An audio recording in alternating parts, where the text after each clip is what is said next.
Hello and welcome back to On Air with Dr. Pete. I'm your host, Dr. Pete Economo, and I'm excited to be back here, of course, like always, with you here today, because it is a crazy time of year just before the holidays, and at least that's how it is for me, and I'm sure it is for you. But I'm also looking for a time to relax and reflect and look back on the year, and we have had a lot of great guests this year, and today's show is no different. Our guest today shares a remarkable story of strength, resilience, and the power of purpose. Scott Martin is an award-winning soccer coach and educator whose life took an extraordinary turn after surviving a life-threatening illness that resulted in the loss of his hands and feet. So rather than letting adversity define him, Scott has transformed his experience into a mission, becoming passionate advocate and influential voice for the disability community. Scott Martin, welcome to the show. Good morning, Dr. Pete. Thanks for being here. So I appreciate sharing your story, and it's really it's important for people to hear that. I'm sure even in the opening, they're like, "Wow, like how does that happen?" I'm learning quite a bit, especially as I get into the marketing phase. You know, the writing's all done, gone through editing or almost, but marketing phase, I'm learning about where this might go. Right. I'm very interested in seeing what happens after the book ends up dropping. So so we'll talk about that. We'll talk about that today. So you've had quite a career. So you were a women's head soccer coach at the University of Wisconsin. Tell us about that part of your career. I had for years after college. I was a player in college, and then afterwards with the club systems that were around at the time. Working my way up, I was teaching social studies and history at the high school level, and coaching those programs, and had the opportunity to go be a head coach at Division III rather than an assistant right out of college at someone with a Division I. I decided to go that route just to build something that was mine. Yeah. Nice. And so you made that decision to do that, and then but that's not the University of Wisconsin. No, University of Wisconsin at Eau Claire. That's University of Wisconsin system is quite broad, and we're part of the system. Yeah, very much so. Big system, obviously, and so coaching there for a long time. After the first year is when all the story happened. I returned, and I coached for 4 additional years before I ended up diverting myself and going in a different direction. All right. So, this rising career as a soccer coach was happening then. That's really the story. In the prime of your life, both mentally and physically, and suddenly everything changed. Can you share a bit about this life-threatening illness? Group A strep with necrotizing fasciitis. The media at the time, back in the early and mid 90s, just loved to climb on to it being the flesh-eating disease. When I speak with students now, when I first meet them and tell them about my story, I go right into it. It does not eat flesh. It's not little molecules or anything that eats anything. It's just how our body protects itself with white blood cells. So that's what I contracted. And the version of strep that I contracted was the bad one. Okay. And what else do you know? Like, so when you say you talk to students, and what else do you know about that? Like, I'm assuming people look for the why or the how or. Yeah. Right out of the hospital, I went back to the doctor that I claim saved my life in an intensive care unit. And I asked him about it. And he actually told me that I needed to go question what happened initially when I showed up at the emergency room. I believe that I contracted it while I was in training at the time to go over to Europe. When I was coaching in Europe, I'd also have opportunities to play as a guest player. So I believe that I picked it up from a sweaty weightlifting bench from someone else. Maybe had a pimple on my back. Right. Something like, you just never know. Right. Yeah. No. So you were lucky to survive. Oh, yes. I was told point blank, if I wasn't an athlete, I would have been dead. And I really should have been dead. That's hard for people to hear, but, I guess that kind of adds to your story today. Well, when I went back, and of course I had to research what happened and everything that went on, the group of strep, and there are many different types of strep, my organs were shutting down. It was, again, the white blood cells, the skin was dying in the extremities and working its way inward. So looking back, I found that I really contracted something bad, and I was very lucky to be alive. I guess, what about what At what point do you know you had to go to the hospital, or like even the journey that led to like that bench, potentially the weight bench, to ICU? I actually, because my first year at the university, we were nationally ranked, and I Hmm. knew some people that knew some people that knew some people. And Right. Nike called me and said, "Hey, we have this regional camp for the top 100 players, high school players in the Midwest." Hmm. That's a no brainer. But the only problem was, Dr. Pete, I showed up with Adidas on because that's what we were Right. contracted to wear. So it was Right. changed things. So we were to be playing in a coach's exhibition. I had to pull Okay. myself out. I woke up the next morning not knowing where any hospitals were. So I went to my mother's house, who was an hour and a half away in southern Wisconsin. Mm. And as wise as women are, as soon as she saw me, she said, "You get your butt over to the emergency room." And Jeez. that's where things started, Yeah. the story down the bad path. Yeah. Yeah. So, I mean, overnight, your life drastically changed. You had to relearn how to move, how to teach, how to live. Can you tell us what that's like after being so active and physically fit your entire life? Extremely difficult. I was 1 month in a coma and woke up Wow. from there to find out, hey, by the way, in order to save your life, we amputated your hands and parts of your feet. First thing that Mm. shot through my mind was my playing career is done. Yeah. 4 more months in rehab, Hmm. trying to learn how to use different prostheses. Started off with Hmm. hooks, ended up with my electric hands.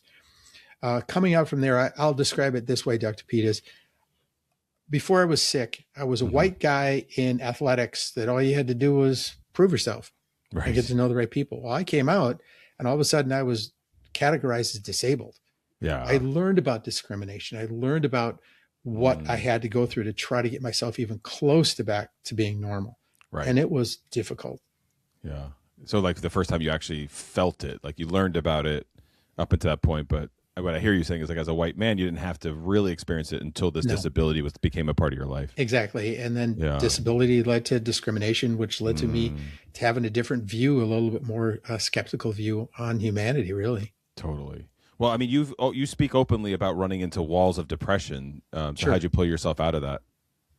It just took time. I, Mm. I, I did a dumb thing, and I think it's more of a male thing, Dr. Pete, was I went right past, blew past Mm. dealing with the head and the heart on how to overcome all of this. Yeah. I was focused on work.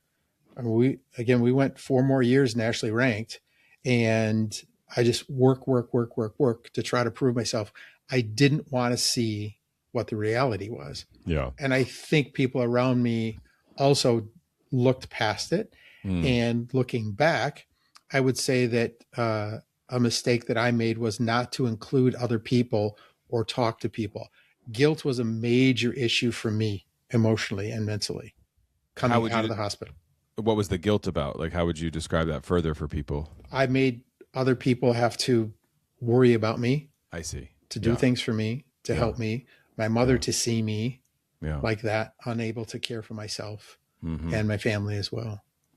One of the things in sports we talk a lot about is like breaking ourselves down to build back up. And I know you've also said that. So, like, I could assume that comes from athletics background, but like, how did you always have it at that?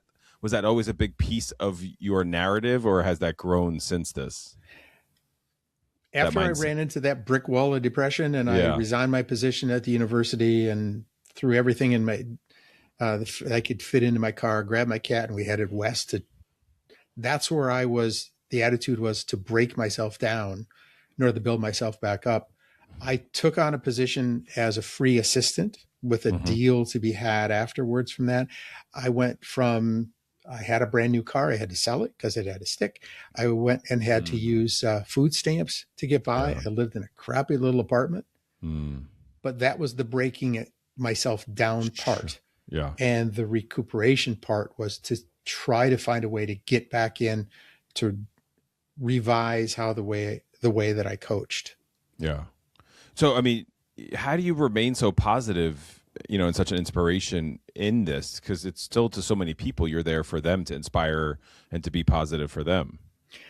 As the deeper we get into this marketing campaign for the book, I'm Hmm. learning more that this could carry me down a different path that I had no clue was going to be coming. To be an advocate for whatever organization or group or whatever I can do to help out from the crap Yes. that I had to go through.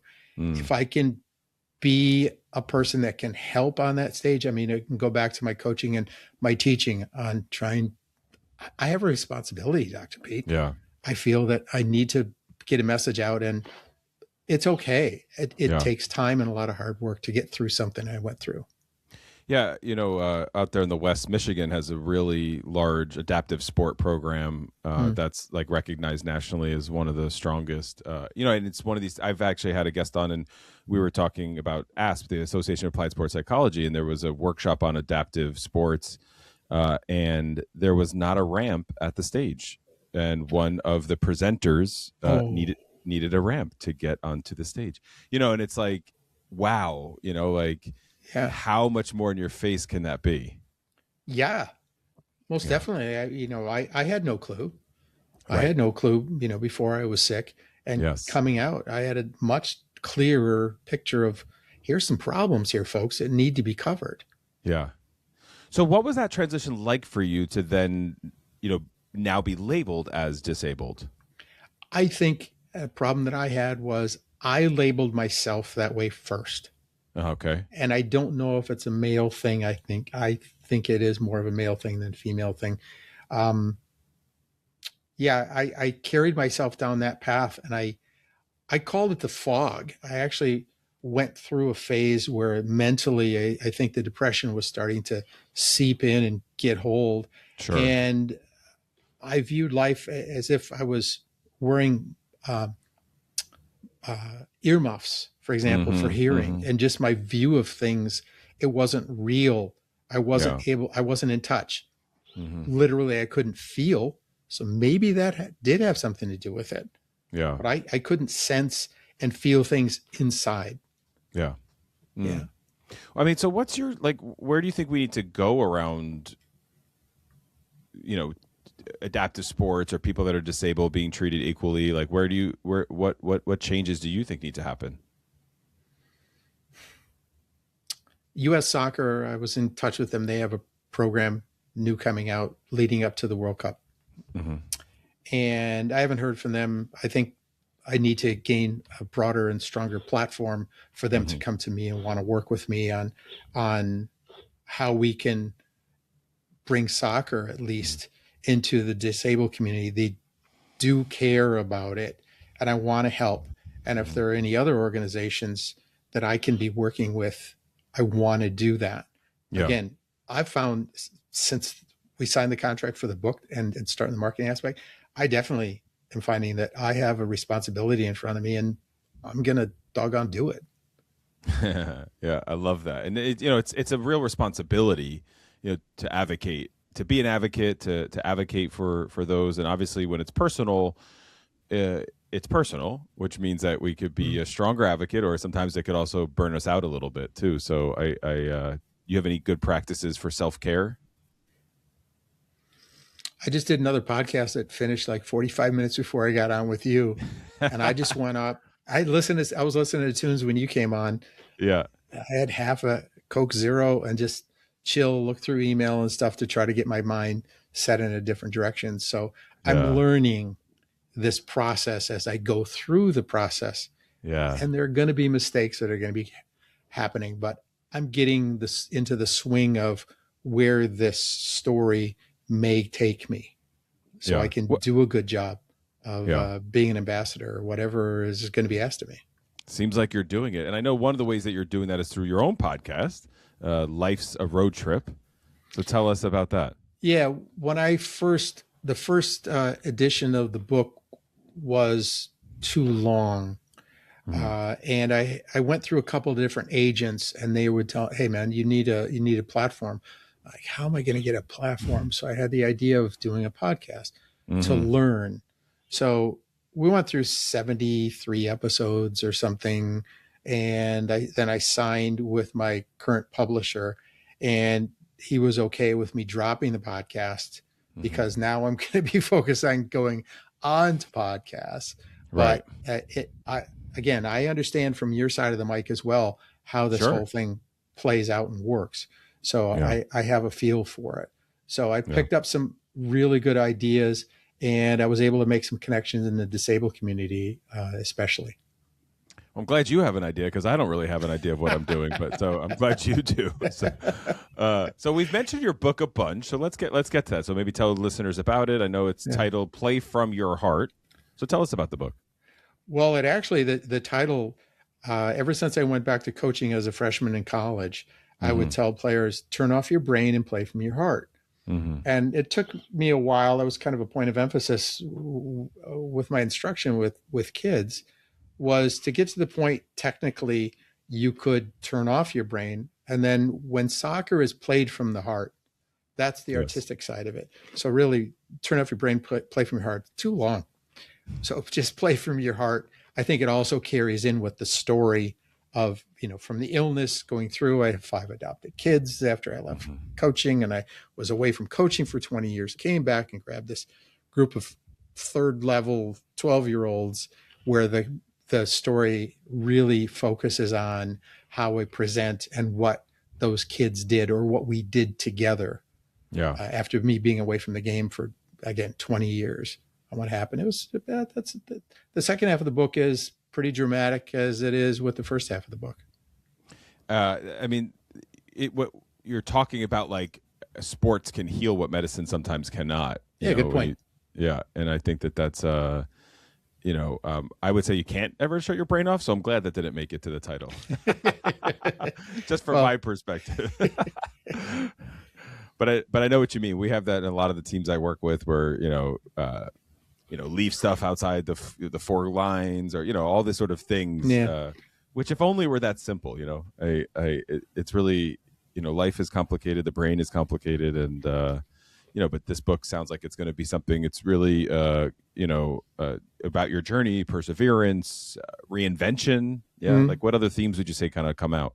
Yeah, I think you're hitting on those main topics that, again, the broad apron of the title covers everything that's in the book on how here's this guy that became a quad amputee to ended up taking, the end of the book is how I take these third level ragtag, I call them my soccer rat kids that are 12 years old that nobody thought could do anything. We end up going undefeated, winning the state championship. So that whole thing blends together. I think so cool. Hopefully, one thing as I've been doing this stuff, Dr. Pete, is, I came up with a tagline. This is a positive story in negative times. And we all know the negativity that's out there. This is one opportunity for people, I think, to get away from the crap that's going on and to just a good, wholesome story. It is. And you talk a lot about marketing and all that. So like, what's the journey of that like, and where is the book in that sort of regard? Like, what would that look like for you? The book officially drops June 9, 2 days before the first World Cup opener in Mexico City. So the timing's there. But I've learned that unless you're a celebrity, doing a memoir takes time. So we're out doing it. I'm scheduled on over 40 podcasts. I'm starting to get interviews for magazines and things are starting to trickle in. All of this stuff it's a process. Sure. Yes. That's going to be going in to get people just to know the name. We are out on Amazon, Barnes and Noble, and wherever to do pre-orders. Nice. And I want to try to get those numbers up. So, hey, my objective with my competitive desires is I want to get on bestseller lists by the time we drop on June 9. Love that. Yeah. You got a lot of projects, a lot of stuff going on, and even back to coaching, right? That's like you just said, it's the end of the book. So what are some of your future goals? Again, Doug, I keep coming back to things have changed since I started the marketing aspect. Yeah. That I have no clue what's going to come out of this. It's been asked me, do you want to go back to coaching in college? Made me think, if a college wants to talk, let's talk. And my wife and I talked about that. I was like, it's a possibility. There are so many different avenues. Let's see what happens. Main thing is I've got a lot of work ahead of me to publicize and work with and get the message out. But I'm finding out some things that I had no clue of when I started getting into the writing process. Even this is totally different than what I thought was going to happen. Yeah. Well, that's life. Yeah. It's fun. Yeah. It should. I mean, it can be. It's going to be there are going to be drag times. Yeah. When there's here, go do this and here, go do that. But the marketing taught you that things aren't the way you thought they were going to be. This illness taught you that things aren't the way you thought they were going to be. Life is constantly going to put these things in front of us. We don't always understand why. Exactly. And we just got to have it in there and just deal with it, which obviously you've done really well. So thanks for sharing that story with everybody. Thank you. Yeah. So where can people, I know we talked about the books. We'll have all the links in the show notes, but where can people find the book and learn about your remarkable story? Well, it's just going to be Simon & Schuster is the distributor. Mm-hmm. And such a huge company. There have been delays, but anyway, by the time this drops, I would imagine that people would be able to go on Amazon, Barnes and Noble, wherever, and look up, Life's a Road Trip. Oh no, that's the name of the podcast. Doggone it.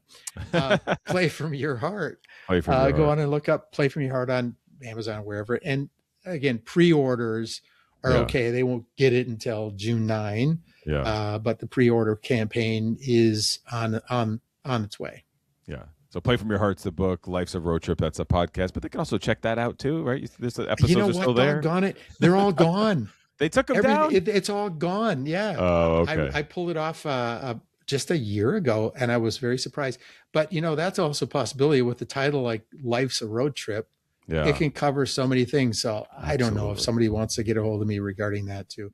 Hey, people can reach me at reader.playfromyourheart@gmail.com. Reader.playfromyourheart@gmail.com. Again, I take this on as a responsibility. If there are people I can help and communicate with, let's do it. There's a lot of things that need to be tackled. So let's get to work, together on some things. Love your willingness to help and to put yourself out there. Scott, thank you so much for being here. I know that you've inspired listeners today, and I really appreciate you sharing the story. Hey, I appreciate what you're doing too, Dr. Pete. I've listened to some of your episodes, and you're making a dent as well. We're just trying one little dent at a time. One at a time, man. Yeah. All right. Well, big thanks to those listening at home. And as this time of year, I've really enjoyed looking back on everything that we've done together this past year, and I'm excited about what's ahead. Do you have any New Year's resolutions? If so, we'd like to hear from you about them. Head over to everything's@officialdrpete.com and Instagram and all that, and give us some ideas. So thanks for tuning in, and please like, follow, and share. As you know, everything's Official Dr. Pete. Stay tuned until next week, and spread a little kindness, and stay well.